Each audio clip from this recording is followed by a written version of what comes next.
प्रिय साथियों नमस्कार। साहित्यविद के PS चैनल पर आप सभी का पुनः स्वागत करता हूं। प्रस्तुत है प्रसिद्ध उपन्यास कपाल कुंडला की 27वीं कड़ी। आइए आरंभ करते हैं कृष्णपाल के स्वर में।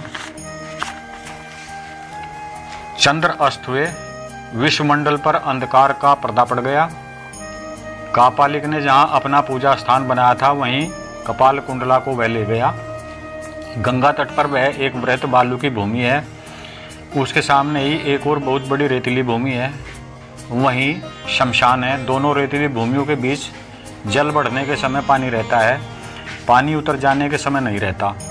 इस समय भी नहीं है। शमशान भूमि का जो हिस्सा गंगा तट पर जाता है वह किनारे पर जाकर बहुत ऊंचा हो गया है।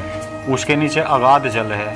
अविरल वायु प्रवाह के कारण किनारा कभी कभी खिसक कर गंगा में गिरा करता है।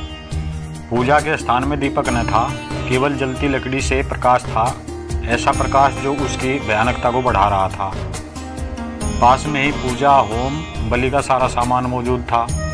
विशाल नदी का हृदय अंधकार से पूर्ण था। चैत्र मास की वायु गंगा को विक्षुब्ध बनाए हुए थी। इस कारण कल नाद दिक्मंडल में व्याप्त हो रहा था। शमशान के शव भक्षक पशु रह रहकर चिल्ला पड़ते थे। कापालिक ने नवकुमार और कपाल कुंडला को उपयुक्त स्थान पर बैठाया और सोम पूजा में लग गया। उस समय उसने नवकुमार को आदेश दिया कि कपाल कुंडला को स्नान करा लावे। नवकुमार कपाल कुंडला को हाथ पकड़े रेत पार कर स्नान कराने चले। उनके पदभार से हड्डियां टूटने लगी। नवकुमार के पदाघात से शमशान का एक कलश भी टूट गया।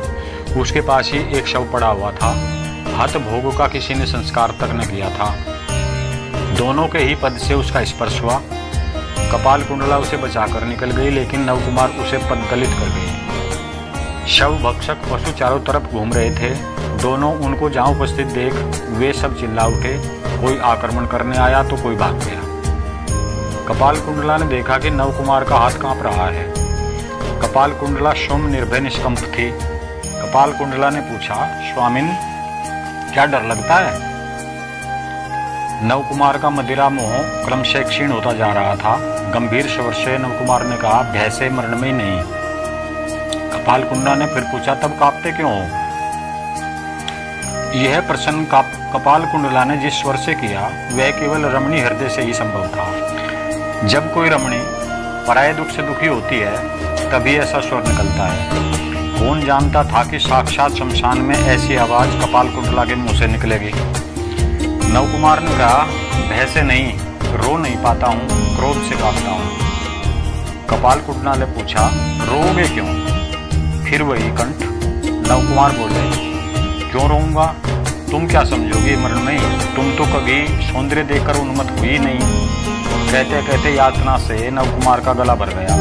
तुम तो कभी अपना कलेजा स्वयं काटने के लिए शमशान आई नहीं। यह कहते कहते सहसा नवकुमार मुक्का फाड़ कर रोते हुए कपाल कुंडला के चरणों में गिर पड़े। मरणमयी कपाल कुंडले, मेरी रक्षा करो, मैं तुम्हारे पैर पर रोता हूँ। एक बार कह दो तुम अविश्वसनीय नहीं हो। एक बार कहो मैं तुम्हें हृदय में उठाकर घर ले जाऊंगा। कपाल कुंडला ने हाथ पकड़कर नवकुमार को उठाया और मृदु स्वर में उसने उत्तर दिया, तुमने तो मुझे पूछा नहीं। जब यह बातें हुई तो दोनों तट पर आ खड़े हुए। कपाल कुंडला आगे थी, उसके पीछे जल था।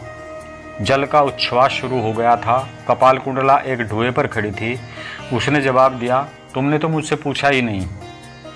नवकुमार ने पागलों की तरह कहा, अपना चैतन्य खो चुका हूँ, क्या पूछूं मरणमयी? बोलो बोलो, मुझे बचा लो, घर चलो। कपाल कुंडला ने कहा, जो तुमने पूछा है तो बताती हूँ। आज जिसे तुमने देखा वह पद्मावती थी। मैं अविश्वसनीय नहीं हूँ, यह वचन स्वरूप कहती हूँ, लेकिन मैं घर न जाऊँगी। भवानी के चरणों में देवी सर्जन करने आई हूँ, निश्चय ही करूँगी। स्वामिन तुम घर लौट जाओ, मरूंगी, मेरे लिए रोना नहीं। नहीं मरणमयी नहीं। यह कहकर दोनों हाथ पसार कर नवकुमार कपाल कुंडला को हृदय से लगा लेने के लिए आगे बढ़े, लेकिन कपाल कुंडला को वह पा न सके।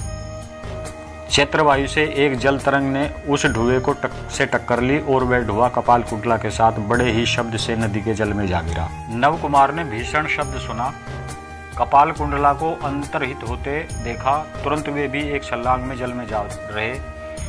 नवकुमार तैरना अच्छा जानते थे। बहुत देर तक तैरते डुबकी लगाते कपाल कुंडला को खोजते रहे। उन्होंने कपाल कुंडला को न पाया। स्वयं भी जल से न निकल सके।